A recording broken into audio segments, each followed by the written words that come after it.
Four experts with decades of experience observing European politics and economics gathered for a debate in Brussels, base of the European Union.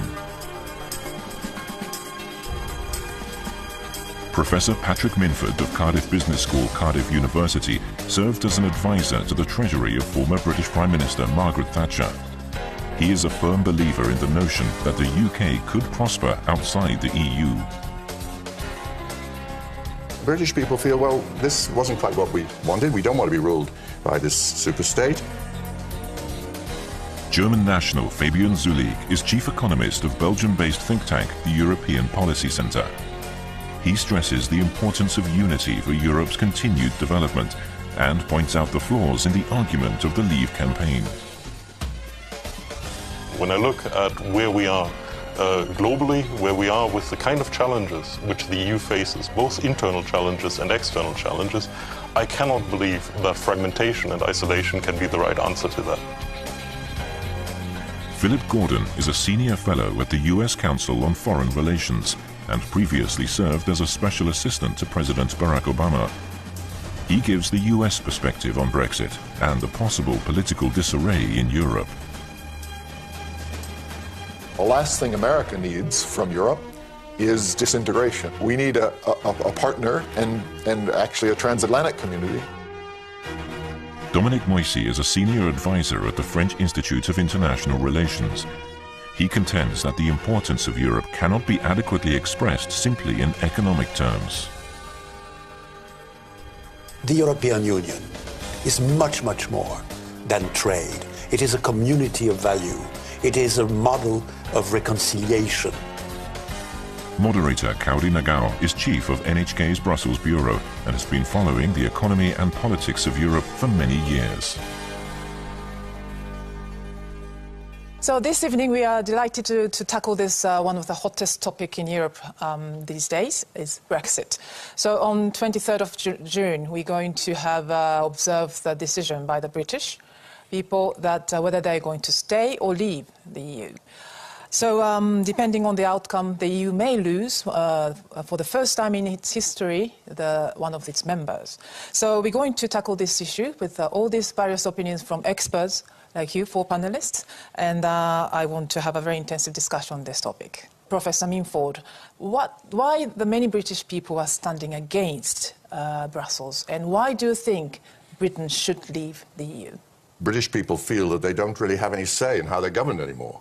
Because majority, as Monsieur Delors said in a speech to the Trade Union Congress in 1988, he said in 5 or 10 years, 80% of the laws for the UK were made in Brussels.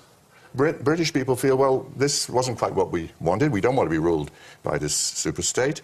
And also, our economic philosophy is more free market, perhaps, and also, you know, the trade. There are problems about trade and regulation, which I could talk about, but I think that's enough for now. And Dr. Zulik, would you think like EU is too undemocratic? Well, I think there are quite a few things I would disagree with in that analysis, both historically and where the EU is at the moment. In the end, the European Union has been created by democratic governments working together. None of the decisions which have been made have been imposed on any of the governments which are taking part. So I think what we have in the end is a structure which has worked remarkably well in producing a lot of positive outcomes, both on the economic front, but also on the political front. There are problems, of course there are problems, but I think particularly in the current circumstances, where we have challenges which are clearly across borders. They are not challenges which can be dealt with at the national level. We need institutions which can deal with this, and the European Union is the best we have. Professor Minford, you have also said about you're an economist, and you also said about the Britain can go out from the single market, and then you can achieve, Britain can achieve, without EU, you can achieve a much more stronger position in terms of national income and living standards. What's your argument? On what ground? Well, I kind of explained that the EU is protectionist. It has high levels of protection around it, which is part of the kind of project. And you know, it's kind of basic in economics that if you go to free trade, you're better off. That's fundamentally the position that I take. And So if we leave the EU, we'll become a free trading nation. We won't impose tariffs on anybody, and we'll simply trade freely, which is the best thing for a small trading nation to do. We're quite a big trading nation, but we're still small relative to the world. So we will become, a free trading nation, and we'll set our own regulations. So I think that, that it's essentially that economics is at the core of this discussion. And the British people are kind of like the Greeks, who were afraid to leave the euro because they were told it would cause chaos. All these economists, you see, in the governmental institutions, all the establishment is ganging up on the British people to tell them it'll be chaos if they leave Europe.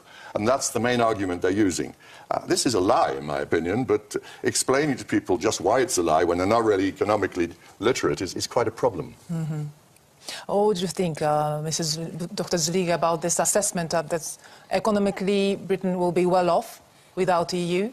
Or would you think it's much more having more negative impact if the Brexit happens?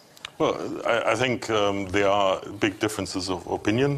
My opinion is not the same. I wouldn't say it's a lie. I think there are very good reasons to believe that an exit would be costly. Certainly that it would be costly in the short term. There's a transition period which would come with a huge amount of uncertainty, and uncertainty in any economic model is costly. Uncertainty leads to a loss of investment. It leads to a loss of long-term perspective for the international system. I would also say that even if I believe that Britain would be a free trading nation, and we would have to see what the political decisions are in a UK outside the EU, but even if that was the case, it might be the case that Britain doesn't impose tariffs. But how would Britain stop others from imposing tariffs on them? And the international trading system now is governed by a lot of bilateral treaties, which are all done by the EU at the moment. So the UK would have to renegotiate these treaties, and I would question whether the UK would be in a very good position to renegotiate those treaties. The EU is a very protectionist bloc, and it's a very large group. So some countries feel it's advantageous to get into it. The problem for us, it's our most significant trade agreement, is the one with the EU. The problem is that it's damaging to us. I can imagine some countries which are benefited by it. For example, Germany, I think, is benefited by it, but because it sells a lot to everybody else. But we don't sell much to the rest of the EU. So the arguments for a customs union for us are very weak. And this is why exactly the trade agreement plays the other way. I find that a bit surprising because the US, for example, is negotiating trade agreements not just with the EU but with countries all around the world. Yes, I think every single country around the world is negotiating trade agreements. So the UK would be the only country in the world which wouldn't need this. I find that very strange. Yeah. And by the end of the day, if I may say, the debate is not going to be decided on trade. And it's not even an issue of sovereignty, but it is an issue of identity. Do you feel European or not? And I would accept that probably because of their geography and their history, British, probably English, much more so than Scottish, do not feel they belong to Europe. But by the end of the day, and this is my position, it would be a lose-lose proposition if you were to leave, because you are not strong enough to do without us, and we are not strong enough to do without you. And the European Union is much, much more than trade. It is a community of value. It is a model of reconciliation, which is much admired in part of the world like Asia and Japan in particular. And why would you impose on Europe such a cost precisely at a time when geopolitics is become much harsher? You want to make Vladimir Putin smile a lot at this particular moment. I don't think it's reasonable. We are discussing the possibility of Europe to continue to play a significant role in the world. And you are preventing Europe to play that role precisely at a time when it's much more dangerous outside. You know, you talked about Asia, okay? Now I'm going to talk about Japan. Japan would never enter into a political union with anyone else in Asia, you know, because it's a very independent country. It wants to be self-governed. And that's the same. We're kind of similar, actually. Britain and Japan are quite similar island nations. And they really don't like the idea of being ruled by other people. So you're right about that. And you see, Japan, however, is in a huge nexus of alliances. And so are we. We will move out of the role we're in, where we're being kind of dominated by a sort of Franco-German Italian consensus, you see, which you love, of course, and so does Dr. Zulik, because you're part of that consensus. But we'll still talk to you guys. We still love you. It's just that we don't want to be ruled by you, and we want to have our own free market arrangements. There is a social democratic consensus on the continent, which is shared very widely, about how you organize society, It's kind of socialist a little bit. It's not about owning the means of production, but it's about regulating how people behave. So this is it. I don't think you should bring this policy into it, this foreign policy stuff, because we're still going to love you. We're still going to talk to you. We're still allies. Yes, Dominique, yes, please. I enjoyed listening to my European colleagues debate it, which is entirely appropriate, because at the end of the day, it's more for you than for us. But I think Americans have a stake in this outcome very much as well. On the point of what this will lead to or what impact it will have in Europe or beyond, I think the main thing to say is we don't know. And Patrick talked about scaremongering in Britain and raising the specter of what could happen. And it's fair to warn people about this scaremongering, but it's also fair to say we don't know. We haven't seen anything like this before. Maybe those on the continent won't be so eager to find a new trading arrangement with Britain. Maybe investors, as was already said as well, will have a question, is Britain where I really want to invest? There's an American element of that. Mayor Bloomberg was just talking about this issue. He's setting up an outpost of his business in the UK, and he was honest, and he said if Britain leaves the European Union, we'll have to think about where we want to have our headquarters in Europe. So I don't think you can be so sure that everything will be fine and we just renegotiate these things. I have real questions about what relationship, what trading and investment relationship Britain will have with the rest of the EU if it leaves. Dr. Gordon, would you think that there will be a change of the diplomacy and also security policies from the US when they look at the Europeans with this turbulent situation? I think we worry about the impact on that as well. Again, not to overstate anything. If Britain leaves the European Union, which it's its right to do if that's what it wants to do, we will still have very close relationship with our closest long-standing partner and with the European Union. But that's not to say that we wouldn't worry about the consequences. The President of the United States addressed this directly himself in London recently, and he made clear that when we think about this, we have an interest in a strong, united European partner. When we look around the world for allies and people who think like we do, can contribute and help us in the Middle East on climate change and terrorism, Europeans are often, at the top of that list. No, Philip there's is been a right. deafening roar from Washington along these lines. More or less implying that we have no right to leave because Washington doesn't agree, which is not Nobody ever exactly... suggested you don't have a right to leave. Well, it's kind of a bit like that. And all I'm saying to you is politically, as one of our oldest allies, you've got to respect the decisions of an ally about how they want to be governed. It's a very basic decision. And, of course, it's in your interest to do it because we are an important ally in various respects. We're not a huge power or anything like that, but we're quite important economically, in various ways. And also, it's in the interests of Europe for us to be in a friendly, allied relationship with all these other European countries. You are, at the same time, overestimating the cards of Great Britain alone and underestimating the potential cost for Great Britain and for Europe of a leave vote. It's your right. You are totally entitled to do so. But even if I agree with Philip, we don't know what will happen. What I know is that the moment there is a leave vote, the image of Europe in the world will be different. The symbolic impact will be immediate. And your comparison with Japan, the two islands, I find it culturally, historically strange, because to a large extent, Japanese don't really feel Asians the way Europeans feel Europeans because of history. Your history has been so linked to us. We love you within with whatever differences you You're have. forgetting quite a lot of history, actually, Dominique. You know, Henry VIII, the dissolution of the monasteries. Well, I mean, there's a huge history of British separatism. It's part of European history. It's part of European history. One of the things about constantly we have been separate because we're an But island. the nostalgia for the good old days when European nations were separate, by the way, that separateness led to a couple of world wars that didn't serve anybody particularly well, which was one of the reasons. No, but there is it's relevant. you guys that want to keep nostalgia. Europe together at all costs, you know, because of that are nostalgic. I mean, we're kind of being just pragmatic here. You see, it's about government. It's actually about brass tacks. It's about how Europe governs us, fundamentally, and where Europe is going. Europe at the moment is going.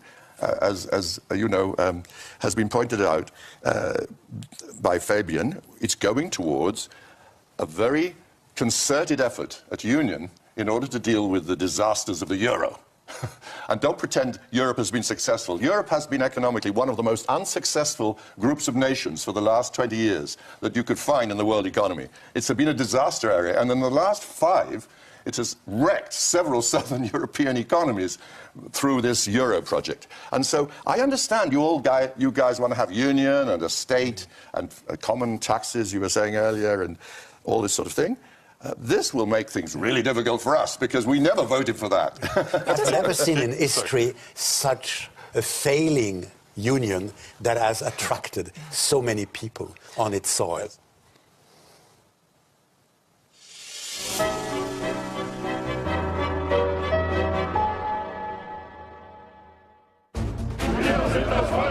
Public discontent is on the rise across Europe, fueled by worsening unemployment, a sudden surge in refugees and economic migrants, and a succession of high-profile terrorist attacks. In France, promises to address such concerns have given great momentum to the right-wing National Front political party. De l'Union européenne visant à répartir entre 500 et 700 000 migrants dans les pays de l'Union européenne. Pour nous, c'est non. By blaming EU immigration policy for the loss of jobs, the right-wing parties are creating a tide of anti-EU sentiment. Ils ne veulent plus être dirigés du dehors, se soumettre à des lois qu'ils n'ont pas votées. Not only in France, but in countries such as Britain and Denmark, parties opposed to the EU have managed to acquire seats in the European Parliament.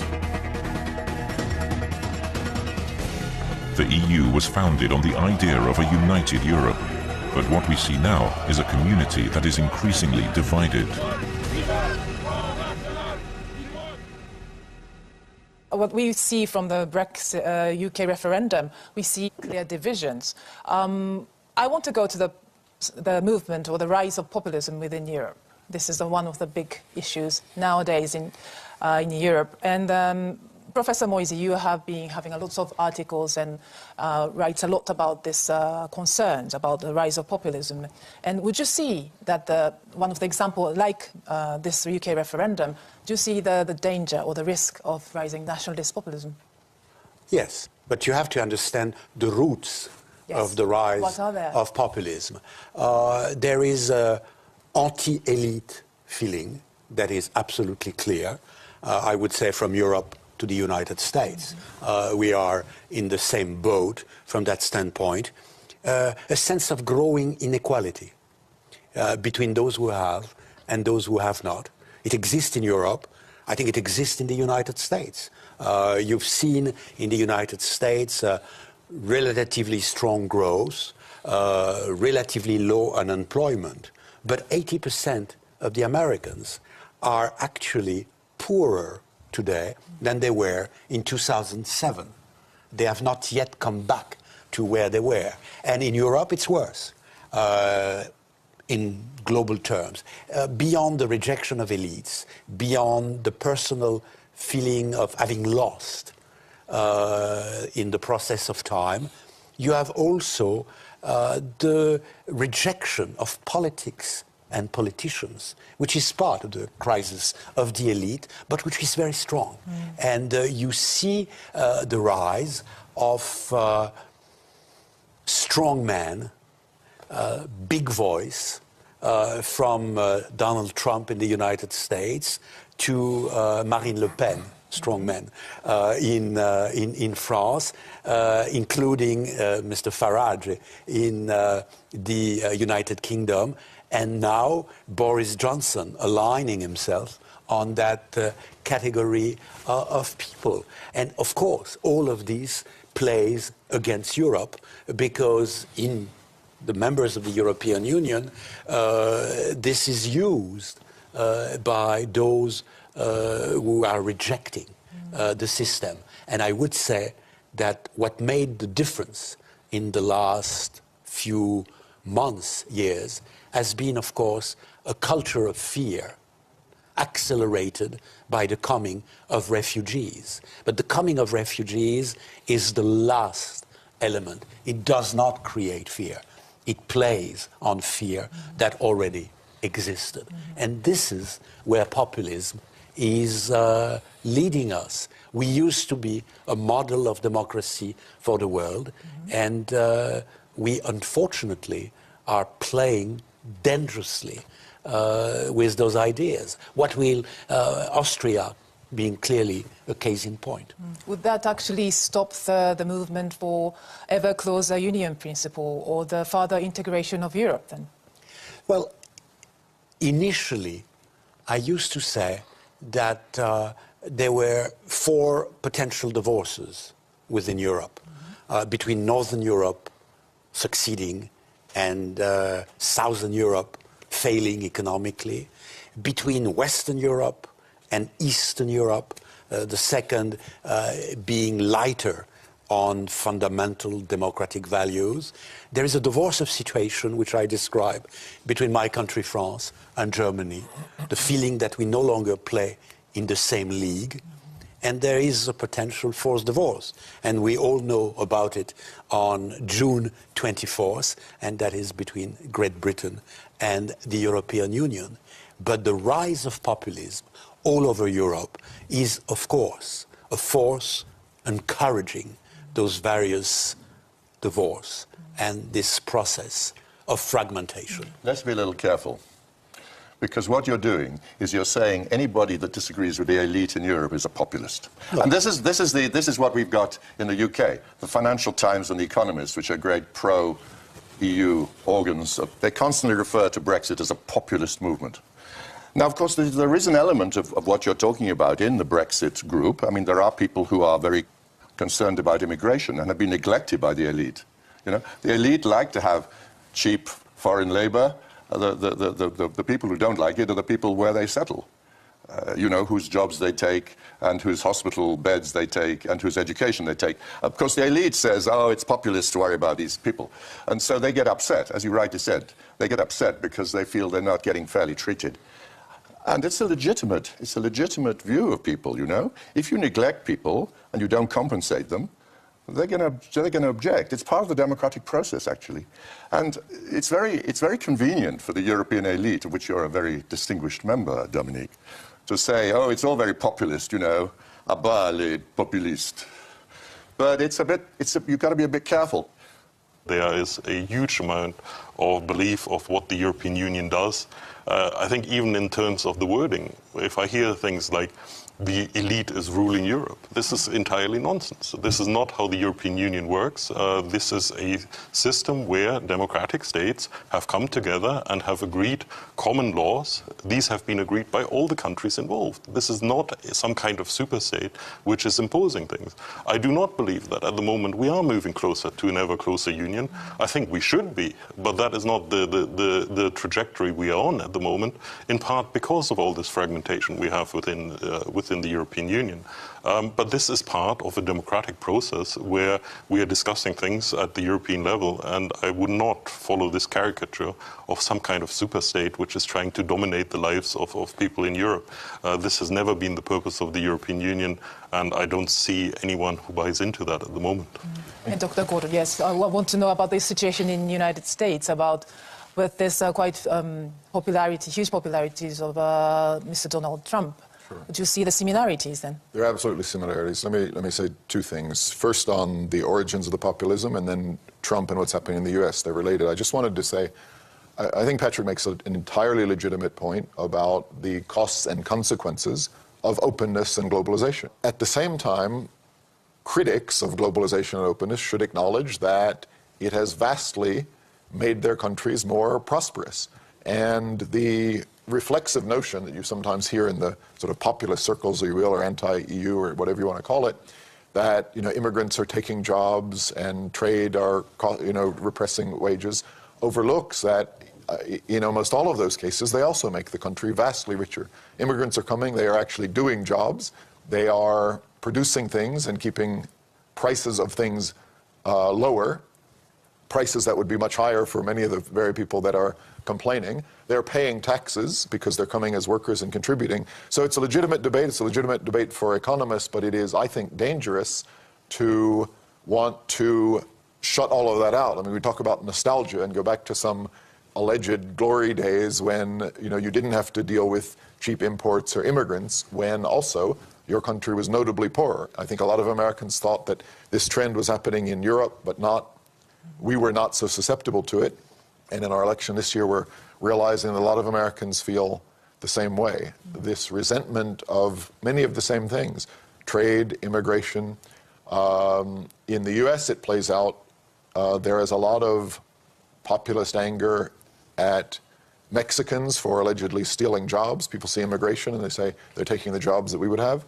There's a lot of resentment and anger at China on trade. And Japan, you hear Trump talk about how all these countries we have trade deficits with them. But it's a dangerous trend to somehow suggest that the solution to these problems is to cut off trade, cut off immigration, and seal ourselves off from the world. Okay. Now, in this particular case, I think it's a real improvement in policy if you take account of the interests of poor people who are kind of competing with the immigrants, And actually, it's not entirely crazy to suggest that we should have a system of immigration control a bit like the US.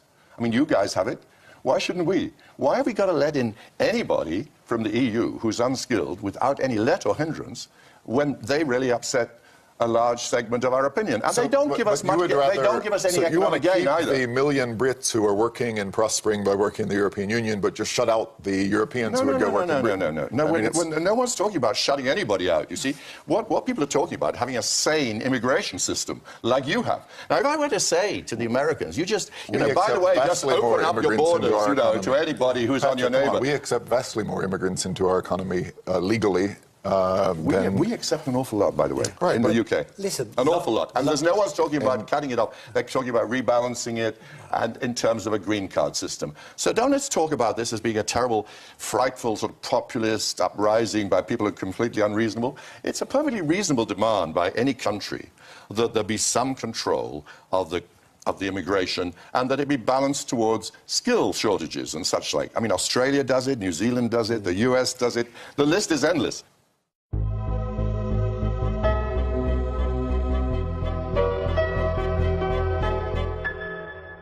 Professor Moisey, can I just go back to in case of this more like nationalist movement, do you think there will be a revival of nation state and more conservatism in Europe? Well, but nationalism can take two different roads. There is the nationalism of those who want to build bridges, and there is the nationalism of those who want to erect walls. Mm-hmm. And these are two trends of nationalism. Personally, I prefer the nationalism that goes into the way of bridges, because this is a nationalism that takes into consideration the lessons of the past and what happened as a result of harsh competition and diffidence between each other. But because I want my country, France, to be stronger, I can only think of my country as a member of the European Union, because I know personally that alone I represent very little. And I remember Chancellor Merkel in her last campaign turning to German public opinion saying, we may be the biggest country in Europe demographically and economically, but we represent only 1% of world population. Mm-hmm. We are nothing alone. And that was the saying of the largest, biggest, strongest European country. Mm-hmm. How about in Germany? We talk about possible exit of UK, relative decline of power of France. and then we have Germany. Would you think like Germany would become too powerful? Well, I think the question of what is too powerful is quite difficult to answer. I think for Germany it has always been very important to have cooperation with other countries. Historically, since the Second World War, France has always been the most important partner in this, but also the cooperation with Britain has been very important. There are a lot of shared interests between Britain and Germany. So certainly for Germany, I think being in this position of, if you like, accidental strength is not a good situation if it's based on the weakness of some of the partners. No, if I may, just one moment. The problem is not that Germany is too strong. The problem is that France has become too weak. The problem is that France, in the last 20 years, has not had a president that was the equivalent of a German chancellor. And we have to remedy that. Who would you think that the leadership will be taken in EU? Well, I think that is one of the problems we have at the moment, that leadership cannot be exercised by individual countries. I think this is one of the great things about the European Union. That was always the case. The European Union was designed so that no single country, and especially not Germany, could dominate the system. But if we now have certain weaknesses in a number of countries, it then leads to an absence of leadership. And I think that is the big problem we have at the moment. So it's not the dominance of Germany, but it's the absence of a collective leadership which can take the European Union in a positive direction to deal with these cross-border challenges, which we shouldn't forget, because in the end, that is what the European Union is about. It's about the kind of challenges we're facing at the moment, which we cannot solve on a national basis, where we clearly have a need to work together to cooperate. Can I just say that I think that Europe's problems are entirely self-inflicted. You know, you took this aggressive view towards the euro. You're now taking an aggressive view towards centralization to save the euro. You know, you took a very aggressive view towards climate change, which has raised the costs of energy hugely. You know, many would argue quite unnecessarily, because, you know, there are alternative ways to tackle these things. And of course, then on the whole refugee and immigration thing, you went boldly towards Schengen without thinking about how you're going to police the borders of the EU. You created this great, you know, hugely mobile area in the EU without any thought for how you police the borders. And these are all examples of kind of groupthink at the EU level. I think, firstly, one thing which is a clear misrepresentation of the situation is this you and we. It is not you who's done anything, it is we. The UK was a member state throughout that whole period and carried all the decisions which were taken.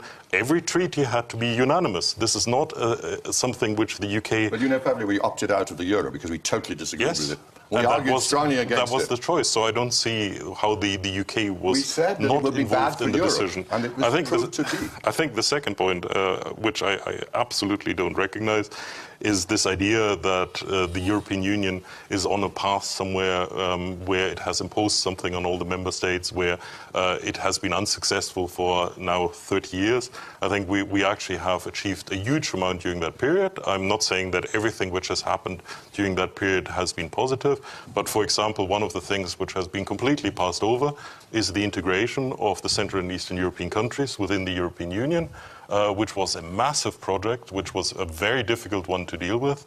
There has been a lot of progress. I think it is a very undifferentiated view of trying to put all the blames of this world on the European Union and trying to claim all the success for the member state. I think this does not function. I didn't say everything the EU had done was wrong. I said it made some really critical, bad decisions which have cost it dearly and have caused great problems in Europe. On Schengen, I mean, just to be clear, Patrick, so things would be better if there were now, you know, customs posts and borders in every European countries, and you stopped your car and got a check and went on? No, not necessarily, but you know, if you do Schengen, you've got to put something in its place.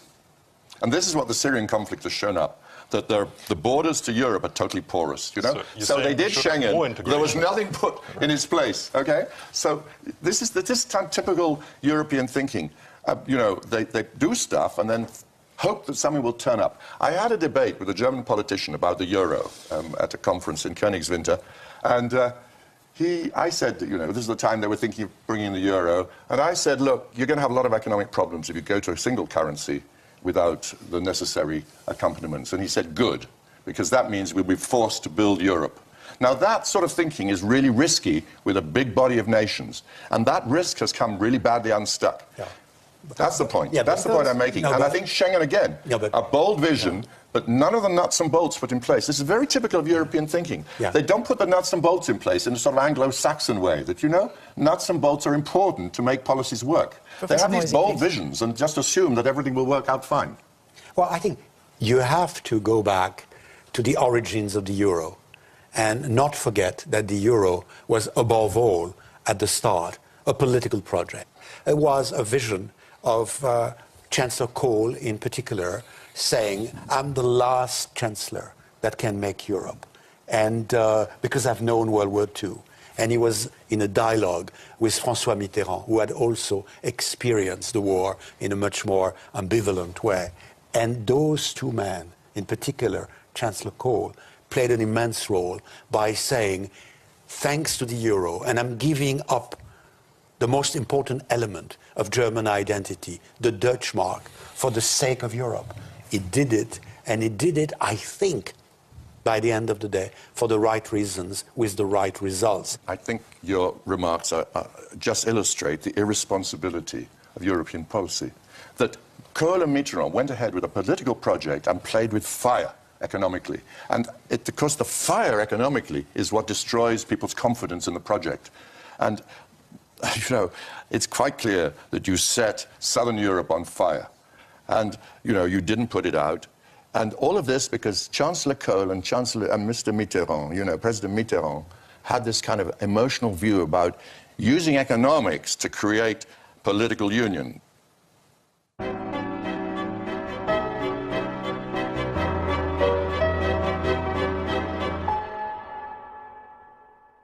We've been seeing a lot of disagreement, explosive disagreements among member states and within the EU. Dr. Gordon, so I first of all want to ask you, like, what would you see about this fractured model of EU and Europe? It used to be a model of one sort of integration and democracy, quite a big experimental model in the world. So with these kind of problems within, what would you think about the global impact? It will have a global impact, and you're right about Europe being a model, and not just for the region, but in a way for the world. I mean, it's a model of countries that for decades and centuries fought each other and saw each other as rivals and managed to come together in a way that respected their sovereignty, because it was a nation states deciding these things, but led to the longest period of stability and prosperity on the continent. And peace. And peace, stability, peace, you know, possibly forever, and was a pole of attraction for all of the neighbors in Central Europe, Eastern Europe, North Africa. And we would point to it when we would deal with other parts of the world, including Asia, including the Middle East, as what can be done if countries decide that coming together in community and solidarity is more in their interests than competition and disintegration. And so in that sense, you know, again, not to be too, you know, overstated too much, but the British vote is not just a decision on, you know, relative financial contributions to the EU by Britain or relative tariff or non-tariff barriers. These are, you know, these are important things, but it's also a potential turning point in the world. Our country's going to say, and especially European countries, we still believe that our future is best assured through solidarity, working together in cooperation, or have we just decided, you know, enough of that, we're going to go our own way? And from an American perspective, we worry that if the Brits do that, you know, others will follow suit, and that will be the new trend in European politics. Nationalism, and not just nationalism in terms of EU member states, but within those states. And nationalism can be very, very dangerous. And again, the last thing America needs from Europe is disintegration. When we're trying to deal with terrorism and climate change and refugees from the Middle East and Russia, we need a partner and actually a transatlantic community. And if the trend set off in part, I don't want to blame just British voters on June 23rd, but that's a big turning point in this. If that leads to a trend towards disintegration rather than solidarity, I think we all around the world could suffer from it. Professor Moisy, what would you think how we can sustain the solidarity and also the prosperity of Europe? Well, I feel very close to what Philip just said. Historians may look at the year 2016 as a decisive turning point, without going to extreme sentences. It's not going to be the return of war. It's not going to be the new Balkans. But it is going to be something much, much more significant than the simple wish to reassert a sense of sovereignty and power by people who are not, in fact, aware of their responsibilities by doing so. The British vote goes beyond Great Britain, goes beyond Europe. And this is why we are discussing it with such passion and emotion right now. Can I reply a little bit, since I'm in the dock here? It's for your conclusion, yes. We wicked Brits. I don't see it like this. I think that what we're saying here is that this isn't the right model for us. And I also think it's not the right model for Europe. This constant move towards centralization. And I think, in fact, I don't think we're going to see the breakup of Europe, but I hope we will see a more sensible set of policies in Europe, which are less centralized, more responsive to democratic pressures, more sane economically, you know, like this whole euro crisis has been massively mismanaged because of the desire to cling on to the euro structure at any cost. I think there's just lots and lots of things that Europe's got to reconsider.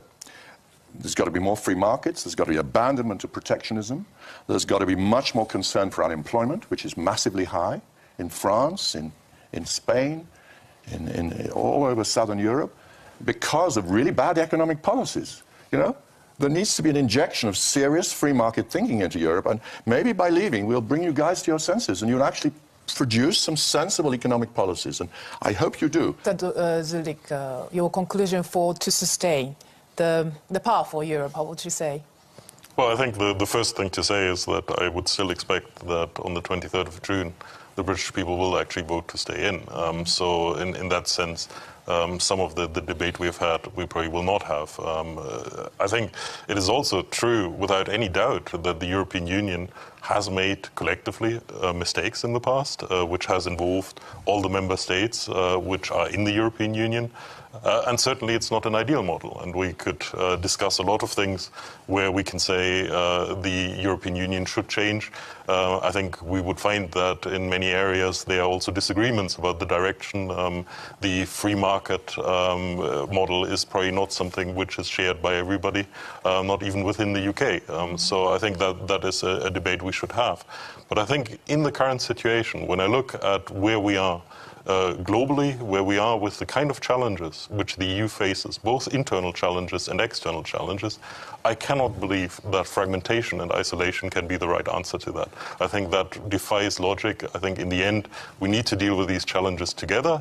We should work on making what we have better, but in the end, it is still the best institution we have, and we should be working to improve it, not working to abandon it. Thank you very much. It's very, very intensive and interesting discussion. Thank you for your participation, and I hope we will look for the outcome of the referendum, and then we shall continue this debate afterwards. But thank you so much. Thank you very much. Thank you.